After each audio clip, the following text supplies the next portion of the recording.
Hey, I'm Elise Hugh with today's TED Health. I remember being in New York on the last day Broadway was open before it shut down because of the fast spread of the coronavirus. It's hard to imagine so many theaters dark right now, putting artists and technicians out of work. In today's talk, actor and educator Kara Green Epstein champions the power of theater, which has historically survived other plagues before, to help make meaning of this traumatic period we're in and connect us to one another again, one day. Oh, for a muse of fire that would ascend the brightest heaven of invention. A kingdom for a stage, princes to act, and monarch to behold the swelling scene. Though to be totally honest, right now I'd settle for a real school day, a night out, and a hug from a friend. The words that I spoke at the beginning, oh, for a muse of fire, etc., are Shakespeare's.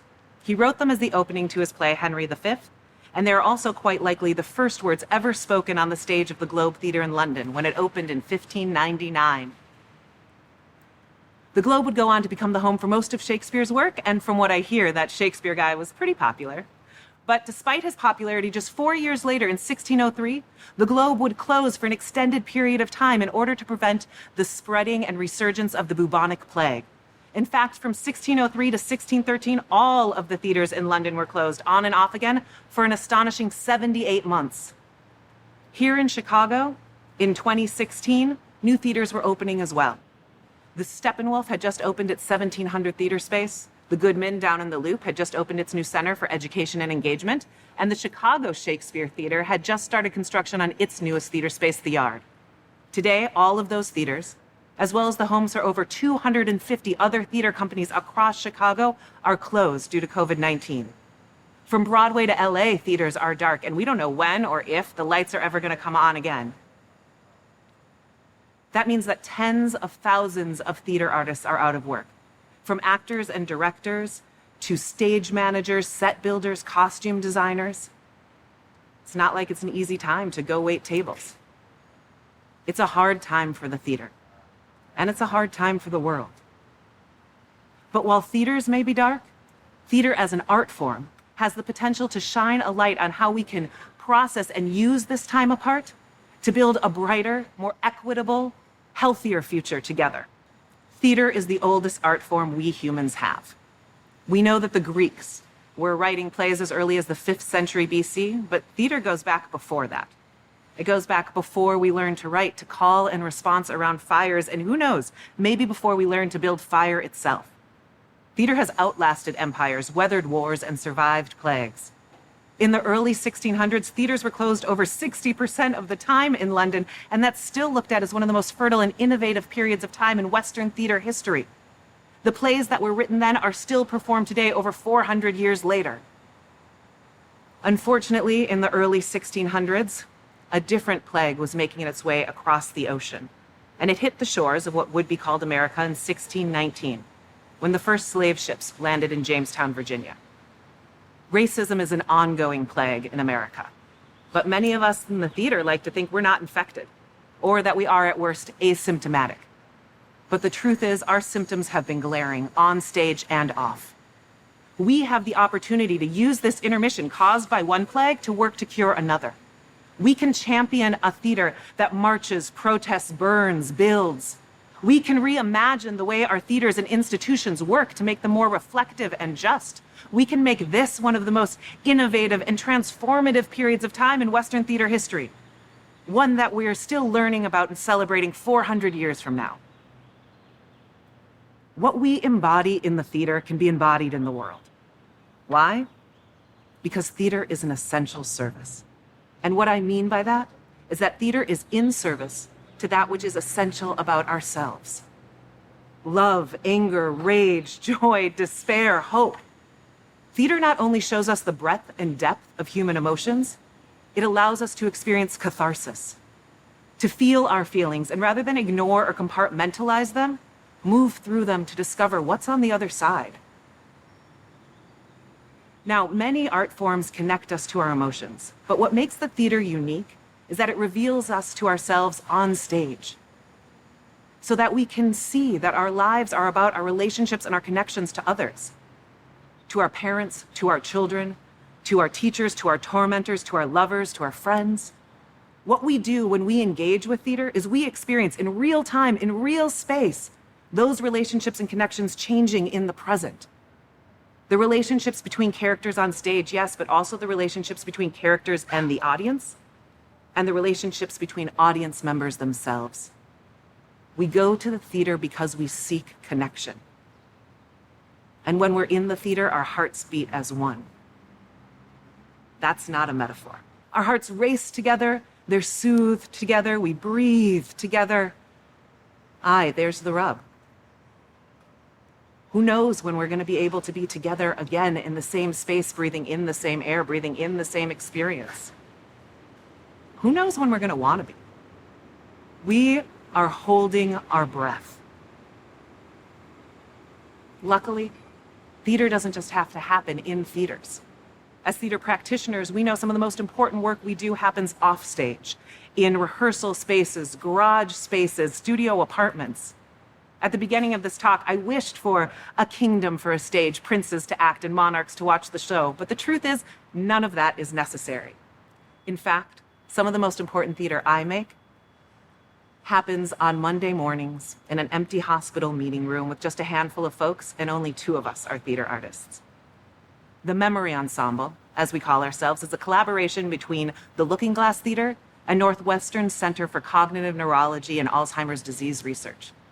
We begin each session with a mantra. I am a creative person.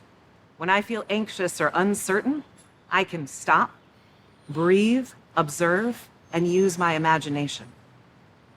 Anyone else feeling anxious or uncertain right now? Let's say it together. I am a creative person. When I feel anxious or uncertain, I can stop, breathe, observe, and use my imagination. Let's look at the first part of that statement, I am a creative person. Many of us have been taught that creativity is a talent only some of us have, a skill reserved for artists, inventors, big thinkers. That it's not something for regular people with quote unquote real jobs. But that's not true. All humans are innately creative. It's part of what makes us human. And if there was ever a time for us to exercise our creativity, it's now. Not to solve or fix our anxiety and uncertainty, but to learn from it and to move through it. So, the first step is to stop. Well, that's harder than it sounds.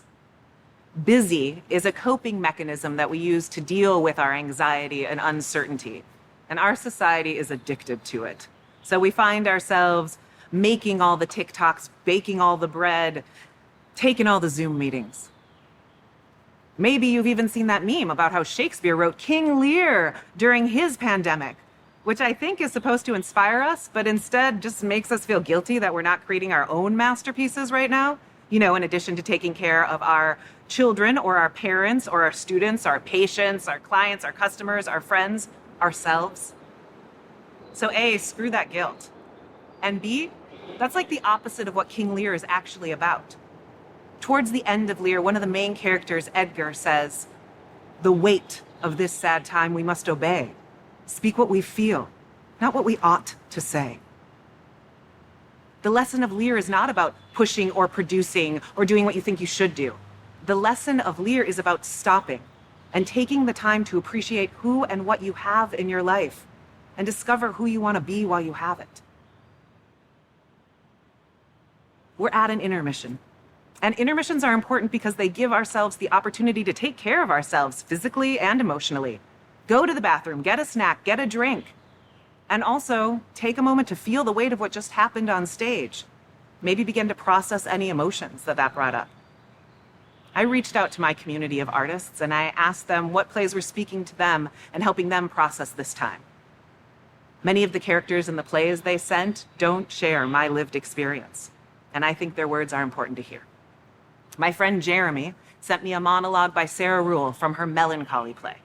In it, the character is talking about how she's feeling, and she says, "It's this feeling that you want to love strangers. that you want to kiss the man at the post office or the woman at the dry cleaners. You want to wrap your arms around life itself, but you can't. And so this feeling wells up in you, and there's nowhere to put this great happiness, and you're floating, and then you fall. And you feel unbearably sad. And you have to go lie down on the couch. I felt that monologue a lot during this pandemic. Sometimes I feel this great happiness, and sometimes I have to go lie down on the couch. My theater practice teaches me that both are okay. We stop so that we can feel our feelings instead of covering them. Next, we breathe. When we inhale, we give ourselves the opportunity to breathe in the present moment and be aware of what's happening right now inside of us as well as outside of us. When we exhale, we allow ourselves to release the moment so that we can be present for the next one and the next one and the next one. When we feel anxious or uncertain, we tend to hold our breath. We're scared about what's going to happen next, and so we hold on to what's happening right now, which prevents movement, which keeps us stuck. Far from helping us, holding our breath holds us back. So we stop, we breathe, and then we observe. What's happening around us? How do we feel about that? My friends Greg and Kenesha told me that I should watch the play Pipeline by Dominique Morisseau. And at the beginning of the play, maybe the character has been on stage for a minute. Omari turns to his girlfriend and he says that he's just, like modestly, without intentions, just observing. And his girlfriend says, "What you gotta be observing for?" And Omari says, "To take in my surroundings, learn the world, not be just tied up in my own existence and nothing else." That observation is the key to unlocking our empathy and our curiosity about the world and igniting our imagination about how we can make it even better. My friend Hasmin introduced me to the play Marisol by Jose Rivera. And in it, the guardian angel is talking to Marisol.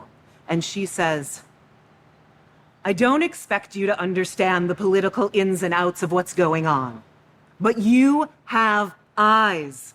You've asked me questions about children and water and war in the moon, questions I've been asking myself for 1,000 years. The universal body is sick, Marisol. The constellations are wasting away. The nauseous stars are full of blisters and sores. The infected earth is running a temperature, and everywhere the universal mind is racked with amnesia, boredom, and erotic obsessions." Sound familiar? We stop, we breathe, we observe. And we use our observations to imagine a world that is fiercer, braver, more beautiful. We use our imaginations to create something new based on our connections to the world and ourselves. One of the things that I know is this: there's always been a certain amount of uncertainty in the theater. But this is the most anxious and uncertain we've ever been in my lifetime. In order to move forward, there's going to have to be a lot of change. Luckily, all great theater provides the opportunity for transformation. We can use this intermission to stop, breathe, observe, and use our imaginations to create a more beautiful world on stage and off, one that is more equitable, more reflective, and more just. As Pryor says at the end of Tony Kushner's masterpiece about the AIDS epidemic, Angels in America, "I'm almost done.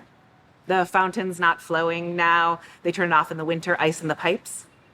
But in the summer, it is a sight to see. I want to be here to see it. I plan to be. I hope to be." This disease will be the end of many of us, but not nearly all, and the dead will be commemorated, and they will struggle on with the living, and we are not going away. We won't die secret deaths anymore. The world only spins forward. We will be citizens. The time has come. Bye now. You are fabulous creatures, each and every one, and I bless you. More life. The great work begins. The theater has weathered wars, outlasted empires, and survived plagues. It'll continue. I don't know how or when or what it'll look like, but it will. And so will we. As long as we do the essential work of staying connected to that which is essential about ourselves, our communities, and our world. The great work begins. Thank you.